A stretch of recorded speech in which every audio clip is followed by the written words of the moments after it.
Ladies and gentlemen, welcome to the Privileged Hour.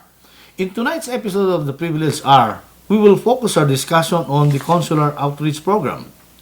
What is the Consular Outreach Program? Then why do it? Then we'll also touch upon the mechanics of the program, how it is being run, and how it's being implemented.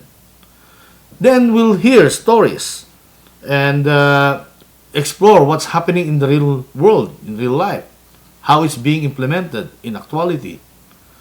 Then we'll hear stories from our fellow kababayans, Filipinos, about their experiences, and they will share with us their experiences about the program.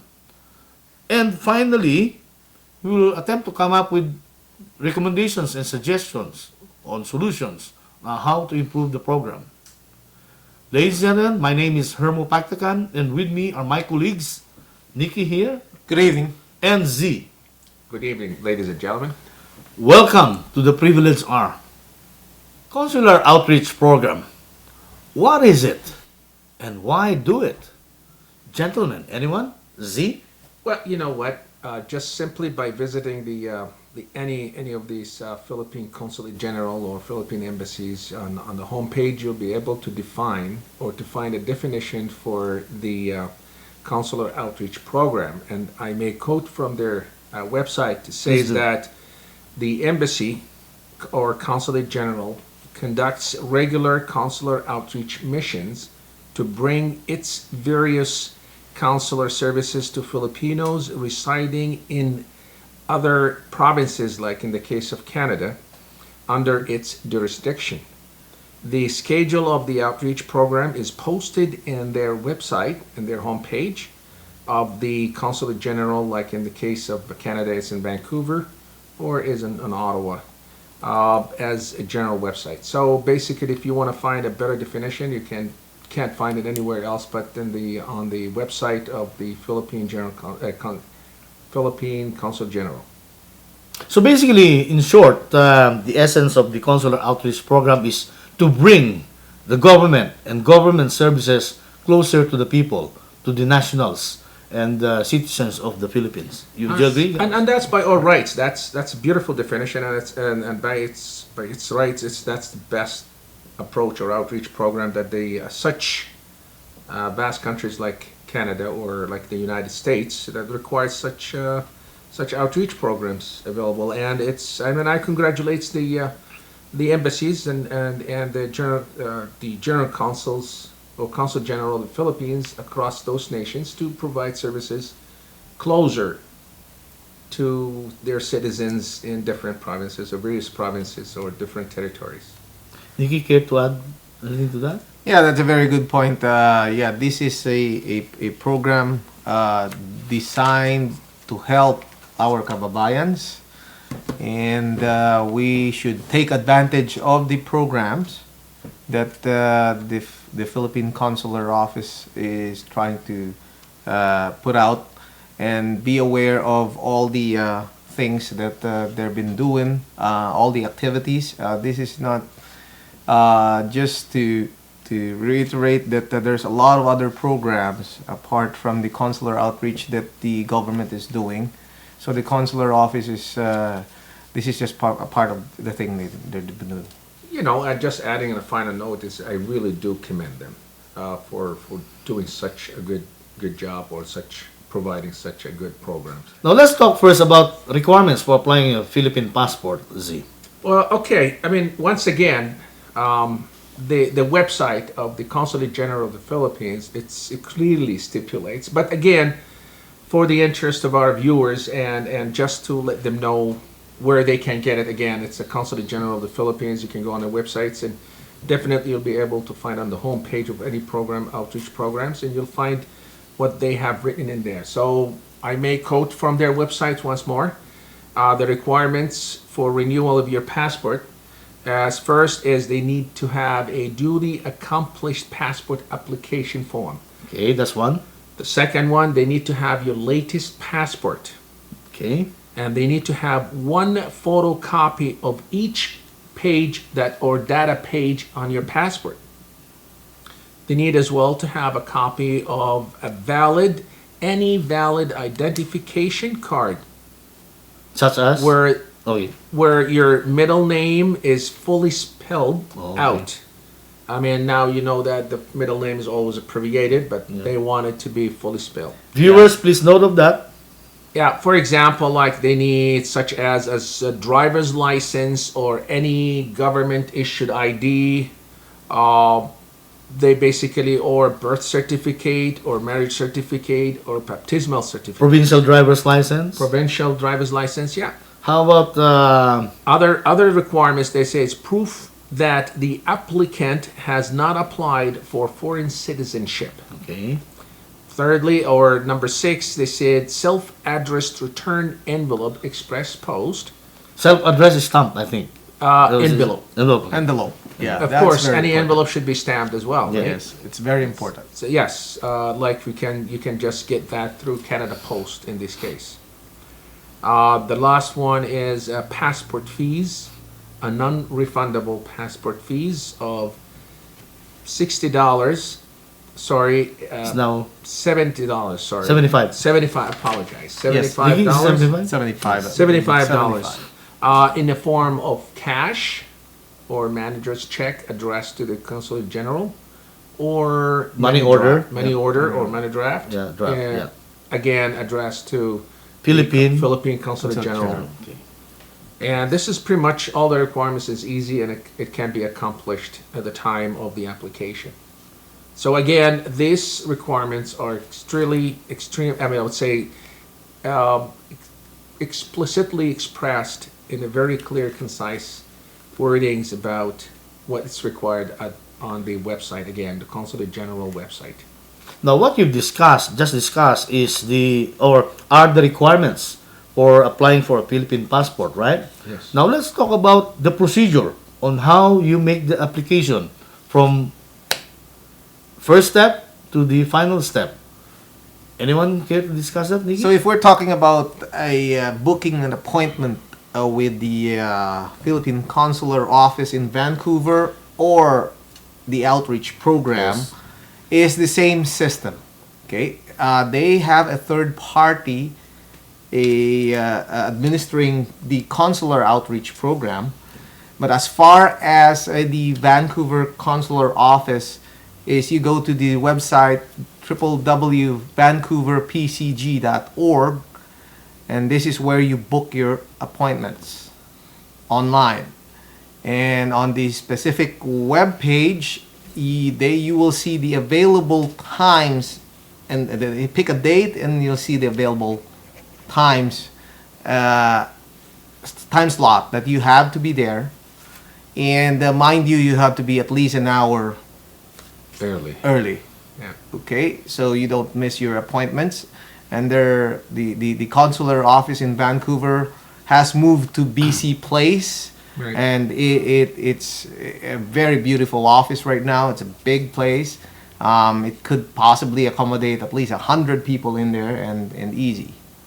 now, Nikki, what you've just... Okay, sorry. What I would like to say again, I'm going to go back again to the requirements. And when I say requirements, I mentioned about the passport. This is just one of areas or one of the services that the embassies provided, the consulate general is That's correct. providing, and that's for adult passports. There is for minors, for newborn, and again, if you visit the website, you will find all of those questionable or that question or the things that you're asking and inquiring about. Going back again to the outreach Application. program itself, again, I mean, I give a credit to the website or the consulate general's proactive approach to ensuring that the public or the kababayan are aware of this. If you go to the website again on the outreach button, and you will be able to find all the scheduled programs or all the scheduled outreach program in Canada. It tells you the program, it tells you the city or the town, and it tells you the date, and it tells you the place, or sometimes the place is not set yet. And it tells you exactly the kind of websites and the time and the date that you should be logging in order for you to apply for one of those outreach program slots. For the benefit of our viewers, what we've discussed are the generalities, right? 100%. Let's use a specific example. a consular outreach program session in Edmonton. Okay. How do you start the process of being included for an appointment for an outreach program in Edmonton? Gentlemen? Very good point, Hermo. The consular outreach program being done, let's say, particularly in Edmonton or in any area, Western District, as I call Western Canada, they have no set dates when they really release the appointment schedule. And why is that? Unfortunately, they can't give me a straight answer on it. I have called the consular office in Vancouver to find out what particular day do they release the said slots. So this is where we kind of question We're in a quandary. and ask why there is no scheduled date for the release of those appointments. Because how would the public be expected to know about the Precisely. this program? And that's precisely the point. I love the program, and don't get me wrong, as Ziad said, we commend the consular office Yes. for doing the outreach program. And I salute you guys for doing that. But without a set schedule to release these appointment slots done by the third party appointment plus, Yes. it's very, very hard for any individual to know when they're going to release it. For the ordinary citizen in the street. Yeah, so yes. it keeps you guessing, Ziad. It's true. It's unfortunately the process. If I get it wrong, or the mechanics of that is this: the consulate general, they contract out or they source out the booking system, Correct. and that booking system it happened to be in the States. And of course it's a financial endurement on the embassy part. That is Because I'm not sure if they have enough funding to expand it for bigger or to accommodate bigger and so on and so forth. So assuming that there is no funding or assuming there is funding. But the way it is done is that this is contracted out or outsourced in the States, where an applicant goes to the website on a particular date, a particular time, let's say from this to this time, and it shuts off on this particular time, and they start logging in and they start applying, putting their personal data and whatever it is, and at the end submit, and it goes into phantom area of the cloud. And then from there, there are some other Filipino employees of the consulate general or elsewhere. They take this data and they start to how to say it's fishing it or harvesting it and putting it in the forms so that they'll become included. And they were saying that it usually takes about 5 minutes for every applicant That's in order for them to be able to get that. So the question remains over the fact is that how busy the site can be, Yes, how reliable that site can be. that's precisely the whole point. You know, to get a third party to do it is a different story, right? It's a good thing that you have a third party doing it, but is the third party aware of the load And the realities of the and the situation. realities of the situation? I believe that somehow, and again, if I'm not mistaken, and I'm not going to quote in any form, in any shape, of wrong data, Yes. but I believe that somehow the Philippine embassy or the consulate general is communicating with this third party of the expected number of applicants that they can go through The their maximum. websites, the traffic that they're expecting to. Now, whether that is true or whether that is founded or whether that is the case. Now, you've been mentioning third-party involvement in the setting of the appointments, right? I understand this is just a new system. What used to be the old regime or the old system? If you have some knowledge, please share it with us. Unfortunately, I have very little knowledge of the old system, to be honest with you. But the older system, you could go directly to the honorary consul, Local, yeah, in the honorary locality. consul in the locality. locality, and go and present yourself and apply for the said passport or documents that you would require. So things were I mean, the way I perceive it, I may be wrong. and it's up to our viewers to, I mean, give their own opinions, right? But my understanding is, if I'm in Edmonton and I need to renew my passport, Right. I pick up the phone, make a call to the local honorary Philippine consulate office in Edmonton, set an appointment or request for an appointment. Then once a date is given to me, I appear in the local honorary Philippine consulate's office and deal with the business there. Absolutely correct. But you have to, again, we have to be we have to play an advocate. Yes. Devil's advocate. Yes. So what I'm trying to say here is that is true, but at the time, the equipments and the security equipments and the demands and the ability to read and write and whatever they do with the passports have changed totally. Since then. Ever since. Okay. And I get it. now it's more digital, it's more secured. That's correct. It requires more demands on the security of each passport. Don't Okay. forget, it's a passport. Now let's talk about another aspect of the program, and that's the mechanics of the program itself, how it is supposed to be run or implemented, and what services fall within the scope of services that are being provided by the Philippine government, supposed to be for the nationals and citizens of the Philippines. Anyone, gentlemen? Well, if you take a look at the program, and if I'm not mistaken, and I won't generalize, and I won't put any words in anybody else's mouth with regards to the actual program, the outreach program, is it for passporting only, or is it for anything and everything that is required for a consulate general's services? And it's based on the definition. It is basically for everything. It is not just a renewal of your passport. It is for renewal of this, say applying for your birth certificate, or you want to authenticate any other documents that required. I can think of one, Z, and that is applying for and taking an oath of dual citizenship. That can be done as well. Right, Niggy? Yes, that's correct. Or replacement of a birth certificate. Yes. That is Or Lost legal documents. lost of legal documents. If it's never been just merely for passporting. It's probably that's the perception that or the urban myth that I've That noticed is that correct. the outreach is all about Passport. passports. Yeah. Yeah, it's just a. But it is true. It is mainly, it can be, and it should be, for a particular purpose, but it expands since they are in that kind of areas or territories to provide also the general services of the Consulate General of the Philippines. But again, once again, ladies and gentlemen, as you know, now we're going to play the devil's advocate here.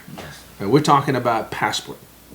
As you know, a passport it's the most legal international known document that allows the bearer to, or the holder, to travel anywhere around the world, provided whatever permissions is allowed for that particular country. It travels between country and country. You use it for any legal documentations you want, or any legal document you need it to be used for. For entry and exit. Not just internationally, it's even within the country.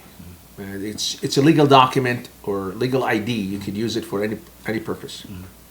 And now with the new era, the new digital era that we live in today, those passports should contain as many information as possible on the holder, and it's for security purposes. And you know that now the security features, not just the security features, the security demands amongst the nations or amongst the world countries, they do demand information, and this data has to be in the passport.